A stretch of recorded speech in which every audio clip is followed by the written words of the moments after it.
अस्सलाम वालेकुम dear friend. Start करते हैं आज का लेक्चर नंबर 2 पार्ट नंबर 1। तो जो लेक्चर नंबर 1 था उसके हमने टोटल 10 पार्ट्स जो हैं वो डिटेल से एनालाइज किए हैं। आई होप कि उनमें से आपको समझने में कोई भी मुश्किल नहीं पेश आई होगी। और एक और चीज जो है वो मैं आपके साथ शेयर करता चलूं रिगार्डिंग ऑल लेक्चर जो कि हमने पहले भी पढ़े हैं या आगे भी पढ़ेंगे। तो आपने जस्ट वीडियो तक ही अपने आप को लिमिट नहीं करना। आपने उन टॉपिक्स से रिलेटेड जो भी न्यूज आती है, जो भी आर्टिकल्स पब्लिश होते हैं, वो आपने लाजमी पढ़ने हैं ताकि आपके पास ओपिनियन मेकिंग का जो मटेरियल है वो बहुत ज्यादा हो सके, ताकि आप अपना जो ओपिनियन है वो बहुत बेहतरीन बना सके और अच्छे तरीके से अपने टॉपिक को क्रिटिकली एवेल्युएट कर सके। तो जो लेक्चर नंबर 1 था उसमें हमने डिटेल से कवर किया था वर्ल्ड ऑर्डर के सिनेरियो को, कि कैसे वो चेंज हो रहा है, कौन सा कंट्री कौन सी स्ट्रेटजीज जो है वो यूज कर रहा है। तो जो सेकंड लेक्चर है वो मैंने प्रिपेयर किया है रिगार्डिंग अफगानिस्तान। बहुत इंपॉर्टेंट टॉपिक है और अगर आप पास्ट पेपर्स को देखें तो पिछले 2-3 साल से हर दफा अफगानिस्तान से रिलेटेड, उसके इश्यूज से रिलेटेड क्वेश्चन लाजमी आता है। तो अफगानिस्तान को समझने के लिए हमें थोड़ा सा उसका हिस्टोरिकल कंटेक्स्ट जो है वो समझना पड़ेगा। देन हम उसके बाद देखेंगे कि क्या क्या वहाँ पे डेवलपमेंट्स हुई, अमेरिका जो है उसका ऑब्जेक्टिव क्या था यहाँ पर आने का। तो इन तमाम चीजों को हम क्रिटिकली एनालाइज करेंगे। हम पाकिस्तान का और जो इंडिया का रोल है वो भी हम बड़े अच्छे तरीके से स्टडी करेंगे। तो आज का जो लेक्चर है उसको हम स्टार्ट करते हैं फ्रॉम हिस्टोरिकल कंटेक्स्ट। आइडिया तो होगा आपको कि क्या हुआ था। अगर थोड़ा सा मैं ब्रीफ ओवरव्यू दे दूं तो 9/11 हुआ 2001 में, और वो जो अटैक था वो अलकायदा ने क्लेम किया। उस टाइम पर जो अलकायदा थी वो अफगानिस्तान में उसके हाइड आउट्स थे, मतलब जो उसका नेटवर्क था वो अफगानिस्तान में मौजूद था। तो उस नेटवर्क को खत्म करने के लिए या उस नेटवर्क के खिलाफ ऑपरेशन के लिए यूएस ने, जो अफगानिस्तान की गवर्नमेंट थी, उसको ऑर्डर जारी किया कि हमें जो 9/11 के परपेट्रेटर्स हैं जिसमें उसामा बिन लादेन शामिल है, हमारे हवाले कर दें। क्योंकि उस टाइम पे तालिबान की गवर्नमेंट थी और तालिबान और जो अलकायदा है वो two sides of a same coin है। तो उनके लिए उसामा बिन लादेन या किसी भी अलकायदा के मेंबर को उनके हवाले करना उनके लिए एक मुश्किल टास्क था। जो तालिबान की गवर्नमेंट थी उन्होंने यूएस से डिमांड की कि आप जो है कोई एविडेंस पेश करें, तब जो है हम जो कल्प्रिट्स हैं 9/11 के उनको आपके हैंड ओवर करें। तो यूएस जो है वो फेल रहा। तो दोनों में एक स्टेलमेट हुआ, कोई डेवलपमेंट नहीं हुई। तो एकदम से जो यूएस है उसने मिलिट्री ऑपरेशन का आगाज किया, जिसको हम ऑपरेशन एंड्योरिंग फ्रीडम कहते हैं, जो कि यूएस की फोर्सेस और जो नेटो फोर्सेस हैं उन्होंने मिलके स्टार्ट किया। तो जैसे ही जो यूएस की फोर्सेस हैं वो लैंड हुई, उन्होंने पाउंसिंग की और बड़े एक रोबस्ट तरीके से जो तालिबान का नेटवर्क था पूरे अफगानिस्तान में तकरीबन हफ्ते 2 के अंदर वो खत्म कर दिया, एलिमिनेट कर दिया। और वहां पर एक जो पपेट गवर्नमेंट है उसको इंस्टॉल कर दिया कि वो अब से अफगानिस्तान के जो पीपल हैं उन पे रूल करेगी। तो यूएस और उसकी जो एलाइड फोर्सेस थी, जो नेटो की फोर्सेस थी, वो तो शुरू के 2-4 हफ्तों में ही कामयाब रही। उन्होंने तालिबान का नेटवर्क और जो अलकायदा का नेटवर्क था उसको खत्म कर दिया। और जो तालिबान और अलकायदा के लोग थे वो तोरा बोरा के पहाड़ हैं उनमें जा बसे, मीन्स कि वो डिस्पर्स हो गए। कुछ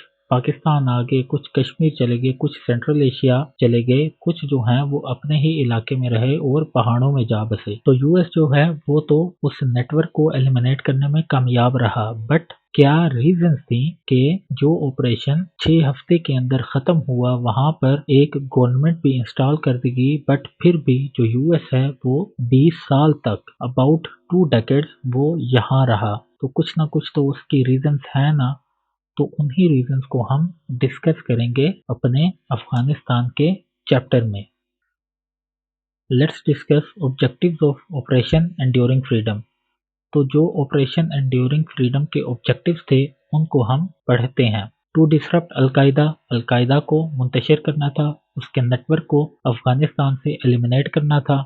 जो सेकंड ऑब्जेक्टिव था वो था रिमूव तालिबान फ्रॉम पावर। जो तालिबान थे उनको गवर्नेंस से हटाना था, क्योंकि उन पे 1996 के बाद जब से उन्होंने स्वीप किया था और पावर में आए थे तो उन पर बहुत सारे एलिगेशन थे अबाउट ह्यूमन राइट्स वायलेशन से रिलेटेड। तो उन्होंने तालिबान को भी रिमूव कर दिया। देन उन्होंने अनाउंस की एड फॉर अफगानी पीपल, और देखा जाए तो उन्होंने बहुत सारी एड भी अफगानी पीपल में डिस्ट्रीब्यूट की। जो फोर्थ ऑब्जेक्टिव था वो ये था स्प्रेड ऑफ लिबरल डेमोक्रेसी, और उन्होंने बाद में वहां पर इलेक्शन भी करवाए जिससे वहां पे डेमोक्रेसी को स्ट्रेंथन करने की कोशिश की गई, ताकि लोगों में डेमोक्रेसी का कंसेप्ट प्रिवेल कर सके और बाद में जो लोग हैं वो किसी किस्म के अथॉरिटेरियनिज्म रिजीम को चैलेंज कर सकें। तो बार बार उन्होंने इलेक्शंस करवाए और जो डेमोक्रेटिक वैल्यूज हैं उनको इंस्टिल करवाया। बट इसको भी हम देखेंगे कि कहाँ पर गलतियां हुई, वो किस तरह की एक सूडो डेमोक्रेसी थी। Then formation of election cell create किए गए, सपोर्ट किया उन्होंने ह्यूमन राइट्स को, ये उनका ऑब्जेक्टिव था। और नेशन बिल्डिंग पे उन्होंने फोकस किया कि वहाँ पर जो इंफ्रास्ट्रक्चर है उसको डेवलप किया, लोगों को डेवलप किया, मीन्स के लोगों को स्किल सिखाए और जो अच्छे काम करने में माहिर होते थे उनको वो अपने साथ लेकर भी गए यूएस और वेस्टर्न कंट्रीज में। तो ये सारे ऑब्जेक्टिव्स थे। जो मेन ऑब्जेक्टिव्स थे वो तो दो तीन थे कि अलकायदा को डिसरप्ट करना था, तालिबान को हुकूमत से हटाना था और जो इलेक्शंस हैं उनको प्रमोट करना था। तो ये तीनों जो हैं उन्होंने अचीव तो कर लिए, बट फिर भी वो 20 साल इधर रहे। तो आइए उसको हम अपने लेक्चर में डिस्कस करते हैं। Critical view of US invasion. हमने तो अभी तक देखा कि यूएस जो है वो एक अच्छे काम के लिए आया था, अफगानी पीपल की हेल्प करने आया था, क्योंकि वो टेररिज्म को एलिमिनेट करने आया था। जो ह्यूमन राइट्स वायलेटर्स थे तालिबान, उनको रिमूव किया उन्होंने, डेमोक्रेसी को स्ट्रेंथन किया। तो हमें ओवरऑल तो वो एक बड़ा अच्छा ऑब्जेक्टिव लगता है। बट उसके क्रिटिकल व्यू को हम देखें कि क्यों असल में यूएस ने इन्वेड किया। जो पहला पॉइंट है वो है टू काउंटर चाइनीज इन्फ्लुएंस, कि चाइनीज इन्फ्लुएंस को काउंटर करना था उन्होंने। जिस टाइम पे उन्होंने इन्वेड किया तो मैंने आपको अपने लास्ट लेक्चर में अच्छे तरीके से बताया कि 89 के बाद 2003 तक जो चाइना था उसने जो नेशनल इकोनॉमिक प्रोग्रेस थी उसको बहुत तेजी से कंप्लीट किया और वो हेड टू हेड आ गया यूएस के। तो यूएस को खुद इस रीजन में कूदना पड़ा कि वो चाइना को डिटर कर सके या उसको रीजनल हेजेमोन बनने से रोक सके, प्रिवेंट कर सके। तो यूएस ने इन्वेड किया और जो चाइनीज ऑब्जेक्टिव्स थे उनको यूएस ने डिटर किया। मींस के चाइना को ये शो करने के लिए कि अगर वो कोई ऐसा स्टेप लेते हैं जिससे यूएस इंटरेस्ट जो है वो हर्ट होते हैं, तो जो यूएस की फोर्सेस हैं वो यहाँ पे कुछ ऐसे स्टेप्स लेंगी जिससे चाइना को बहुत बड़ी मुश्किलात का सामना करना पड़ सकता है, क्योंकि 20 साल पहले वाला यूएस वो बहुत स्ट्रॉन्ग था। आज का जो यूएस है वो चाइना को चैलेंज नहीं कर सकता, बट उस टाइम पे जो यूएस था वो बहुत स्ट्रॉन्ग था। और जो चाइना है वो हमें पता है कि वो कन्फ्रंटेशन की पॉलिसी को नहीं अडॉप्ट करता, वो हमेशा नॉन कन्फ्रंटेशन पॉलिसी को ही अपनाता है। तो जो चाइनीज इन्फ्लुएंस था उसको काउंटर करने के लिए यूएस ने खुद इस रीजन में कदम रखा।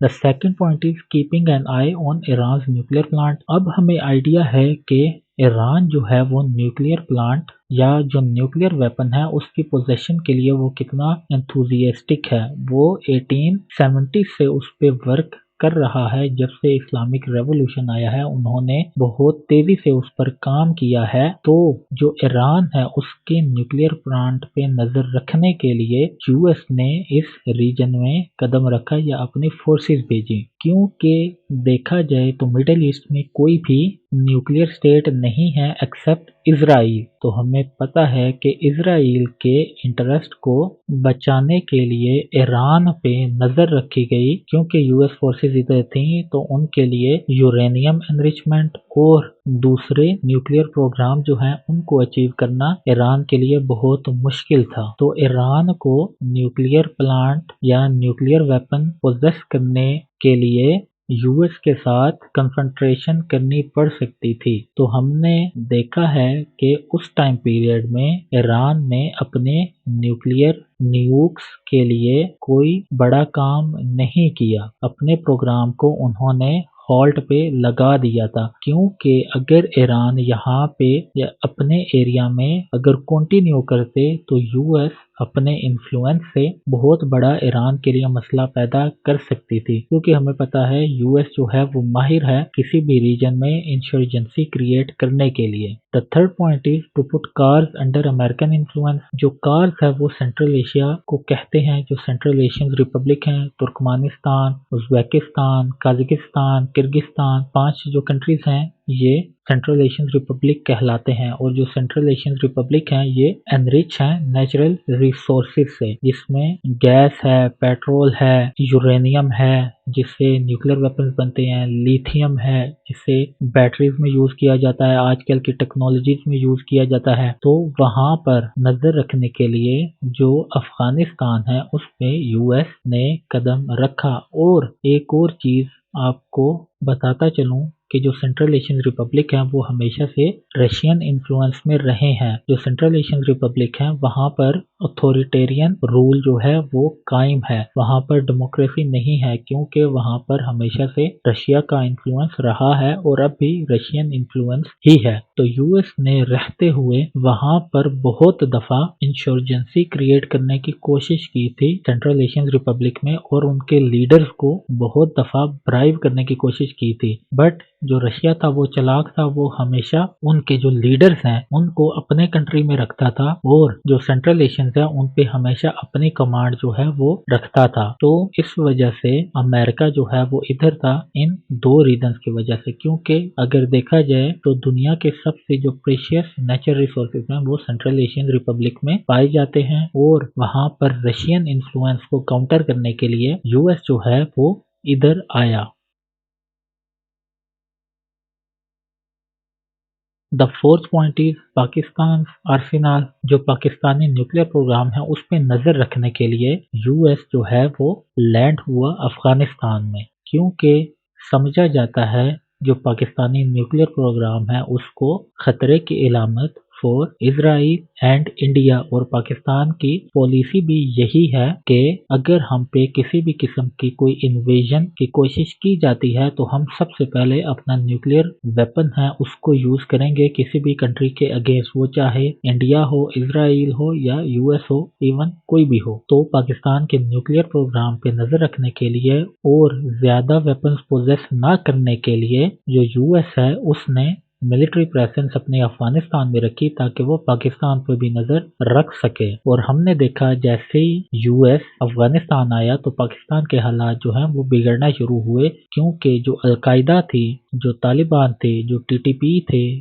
टीटीए हैं, वो सारे डिस्पर्स हो गए, कुछ पाकिस्तान आ गए और उन्होंने पाकिस्तान आके कुछ ना कुछ तो करना था, तो उन्होंने टेररिज्म ही की। तो उस वजह से पाकिस्तान को बहुत ज्यादा मुश्किलात का सामना करना पड़ा। तो मुश्किल हालात में पाकिस्तान कैसे अच्छे तरीके से अपने न्यूक्लियर जो प्रोग्राम है उसको रिज्यूम कर सकता है या उन पे अच्छा खासा बजट जो है वो एलोकेट कर सकता है। तो एक रीजन ये भी था कि यूएस जो है वो पाकिस्तान के न्यूक्लियर प्रोग्राम पर नजर रखने के लिए अफगानिस्तान में आया।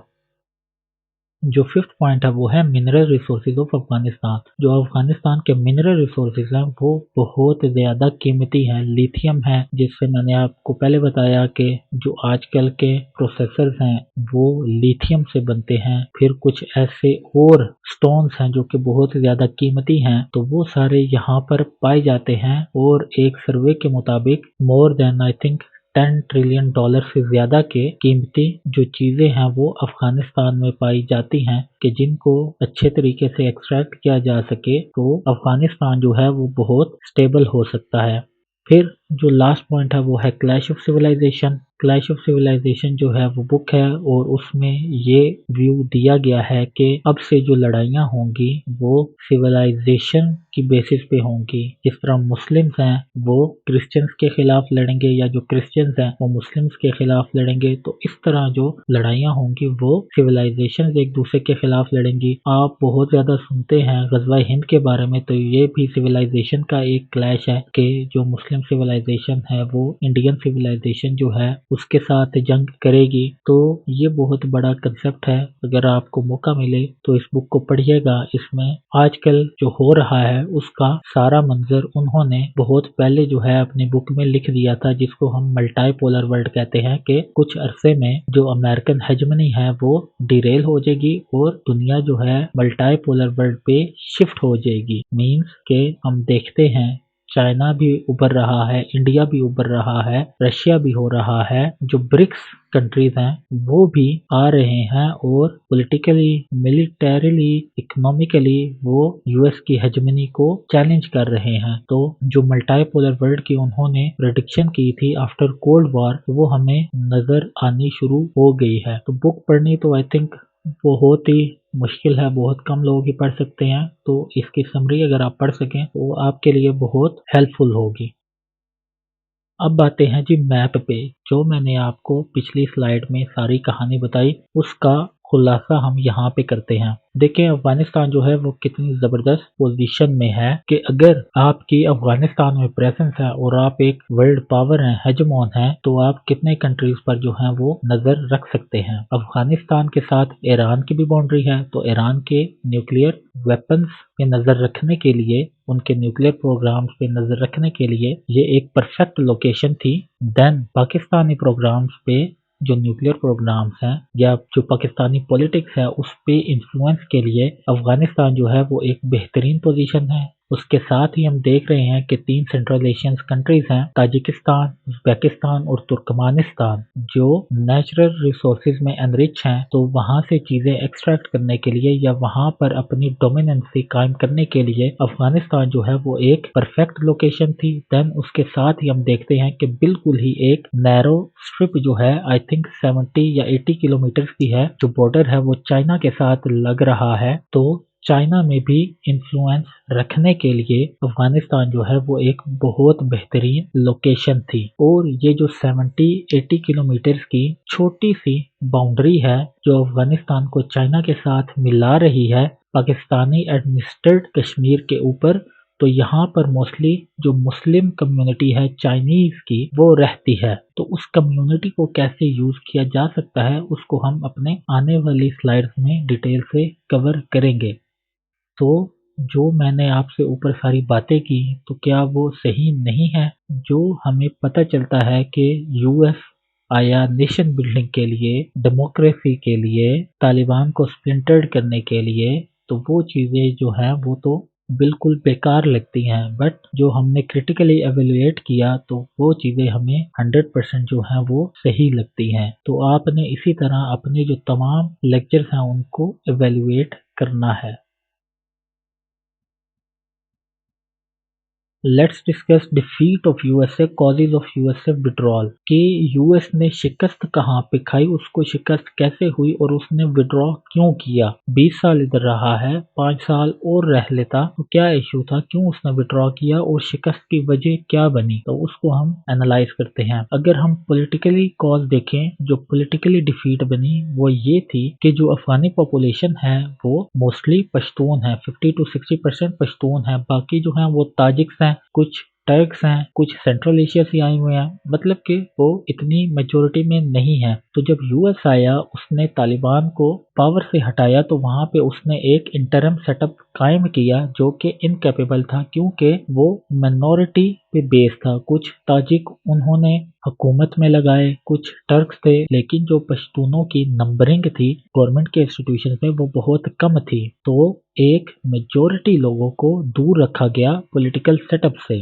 तो जब मेजोरिटी लोगों को आप दूर रखेंगे एक पॉलिटिकल सेटअप से तो वो क्या करेंगे, वो हथियार ही उठाएंगे और जबरदस्ती जो है वो पावर लेने की कोशिश करेंगे क्योंकि वो तो कभी नहीं चाहेंगे कि हम मेजोरिटी में होते हुए माइनॉरिटी बने। तो ये एक बहुत बड़ी वजह थी कि तालिबान जो है वो इतने स्ट्रांग हुए और उन्होंने इस नोशन को कायम किए रखा कि हम जो हैं वो मेजोरिटी में हैं लेकिन फिर भी हम पे माइनॉरिटीज को उठा के लगा दिया गया है। तो ये जो यूनियन था पश्तूनों का, उन्होंने पॉलिटिकली यूएसए को defeat the. The second point is military cause. The Taliban played a successful guerrilla warfare. तो जो तालिबान थे उन्होंने बड़ी बेहतरीन जो है वो गोरिल्ला वॉरफेयर खेली।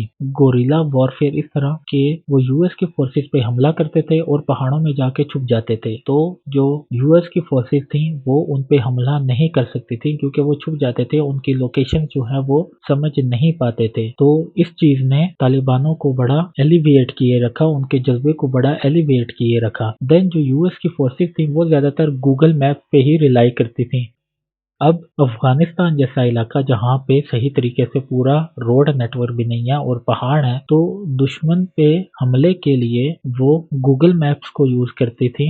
जबकि जो तालिबान थे उनको एक एक रास्ते का पता था तो वो इजीली उन पे अटैक कर लेते थे और यूएस की जो फोर्सेस थी उनको अटैक का मौका नहीं मिलता था। Then the third point is Pakistan withdrew its military and intelligence assistance. शुरू में तो पाकिस्तानी जो इंटेलिजेंस थी और मिलिट्री थी उन्होंने बड़ा साथ दिया यूएस फोर्सेस का। शुरू के जो 2-3 साल थे, जो तालिबान को पावर से हटाना, देन वहां पर एक गवर्नमेंट कायम करवाना, देन वो सारी जो डेवलपमेंट्स थी उसमें पाकिस्तानी मिलिट्री ने बड़ा साथ दिया यूएस का। क्योंकि अगर अफगानिस्तान से एलिमिनेट हो जाते अलकायदा और तालिबान पूरे तरीके से, देन पाकिस्तान में भी कभी भी टेररिज्म नहीं होती। तो पाकिस्तान ने बड़े बेहतरीन तरीके से स्ट्रेटजीज को यूज किया, अपने जो कनेक्शन थे उनको यूज किया और यूएस को बहुत सारे विक्ट्रीज शुरू में दिलवाते रहे। बट क्या हुआ कि 2-3 साल बाद इंडिया जो है इस वॉर में कूद पड़ा और यूएस के साथ उसने बहुत सारे ऑपरेशन जो है वो कंडक्ट करने शुरू किए। जो इंडियन स्पाई एजेंसी है रॉ, उसने अपने बेसिस बनाने शुरू किए। तो पाकिस्तान को ये चीज नागवार गुजरी और पाकिस्तान ने अपने मिलिट्री और इंटेलिजेंस असिस्टेंस जो है वो खींच ली और उल्टा जो नेटो की सप्लाई होती थी, क्योंकि इनको पता होता था कहाँ से आनी है कब आनी है, तो ये उन पर हमला करवा देते थे। तो इस चीज से यूएस की जो फोर्सेस हैं उनका जो कॉन्फिडेंस लेवल है वो बहुत डिग्रेड हुआ। क्योंकि जो पाकिस्तानी फोर्सेस हैं उन्होंने 10-15 साल यूएसएसआर के खिलाफ अफगानिस्तान में ऑपरेशन किया, तो पाकिस्तानी जो हैं वो हर चीज से वाकिफ थे। लेकिन जो इंडियन फोर्स थी उसे इस चीज का इतना आइडिया नहीं था और ये एक बड़ी फ्लॉ पॉलिसी यूएस के लिए सामने आई। उसके बाद अगर हम बात करें साइकोलॉजिकल कॉज पे, तो अगर हम अफगानिस्तान की सोसाइटी देखें तो वो ट्राइबल सोसाइटी है। मतलब उनमें असबिया का कल्चर है कि सब लोगों ने एक साथ रहना है, क्योंकि सब लोग जो हैं वो एक ही रिलीजन को फॉलो करते हैं, सब मुसलमान हैं, सब एक ही तरह के कपड़े पहनते हैं, एक ही तरह का खाना खाते हैं, सबकी जो मेंटालिटी है वो एक ही है। तो इस चीज को बड़ा जोड़े रखा अफगानी लोगों को इस चीज ने। तो क्योंकि अफगानियों ने, जो तमाम अफगानी हैं उन्होंने जो अमेरिकी इन्वेजन है, जो यूएस इन्वेजन है, उसको समझा अपनी सोवरेनिटी पे एक अटैक। तो उन्होंने फिर मिल के ये जंग लड़ी और आखिर में जंग जीत गए। वो बिल्कुल थके नहीं, उनके घरों पे हमले होते रहे, उनके बच्चे जो हैं वो शहीद होते रहे, लेकिन उन्होंने हिम्मत नहीं हारी। But on the other side जो यूएस मिलिट्री थी वो 20 साल वो जंग लड़ लड़ के और उनको कुछ वसूल नहीं हो रहा, तो वो भी साइकोलॉजिकली बड़े डैमेज हुए। Then the fourth point is corruption. America spended annually 80 billion in Afghanistan. तो अमेरिका ने सालाना 80 बिलियन डॉलर जो है वो अफगानिस्तान में इन्वेस्ट किया, बट वो जो इन्वेस्टमेंट थी वो करप्शन की हद तक चढ़ गई, क्योंकि उन्होंने ऐसे लोगों को ऊपर बिठाया गवर्नेंस की पोजीशन पे जो कि करप्ट थे। अभी साल 2 पहले की ही बात है, जब अशरफ गनी जो अफगानिस्तान का प्रेसिडेंट था, जब तालिबान ने दोबारा स्वीप किया तो वो हेलीकॉप्टर लेके सेंट्रल एशियन कंट्री में चला गया और बहुत सारी ऐसी न्यूज आई कि उसने हेलीकॉप्टर भर के पैसों से वो ले उड़ा। तो जो 80 बिलियन डॉलर्स थी वो इसी तरह ही जाया होती रही।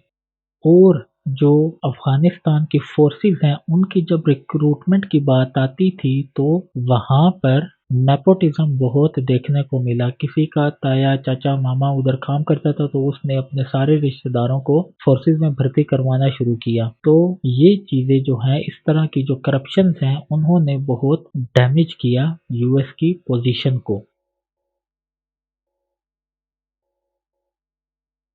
मिसलेनियस कॉज देखते हैं। अब इशू ये है कि जब अमेरिका को पता चला कि इस जंग से हम बाहर नहीं निकल सकते या हम ये जंग हार चुके हैं, तो उन्होंने पाकिस्तान को ब्लेम करना शुरू किया। हमने देखा कि 2017 में डोनाल्ड ट्रंप के ट्वीट्स आए कि हमने पाकिस्तान को मोर देन 30 बिलियन की एड दी है और उसके नतीजे में पाकिस्तान ने हमें धोखा दिया है। तो अमेरिका ने कभी भी अपनी हार का जिम्मेदार अपने आप को नहीं ठहराया और जो हमने ये सारी कॉजेज पढ़ी हैं उसमें यूएस की ही गलतियां हैं। ना उन्होंने पॉलिटिकली कोई वर्क किया था, ना उन्होंने मिलिटरीली कोई वर्क किया था, ना करप्शन को एलिमिनेट करने के लिए उन्होंने कोई वर्क किया, ना उन्होंने साइकोलॉजिकल कॉजेज देखी। बट जब वो जंग हार गए तो उन्होंने डायरेक्ट पाकिस्तान पे ही हमला किया, ब्लेम किया कि हमारे इस डिबैकल का जो रिस्पॉन्सिबल है वो पाकिस्तान है।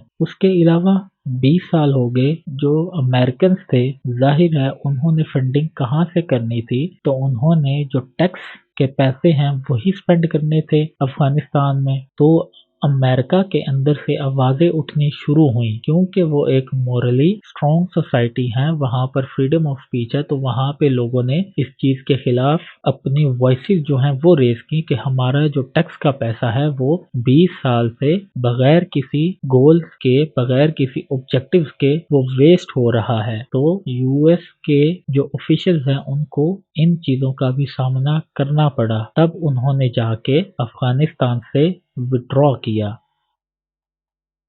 नेक्स्ट लेक्चर में हम देखेंगे कि क्यों विड्रॉ किया, क्या वजह थी जो यूएसए ने विड्रॉ किया।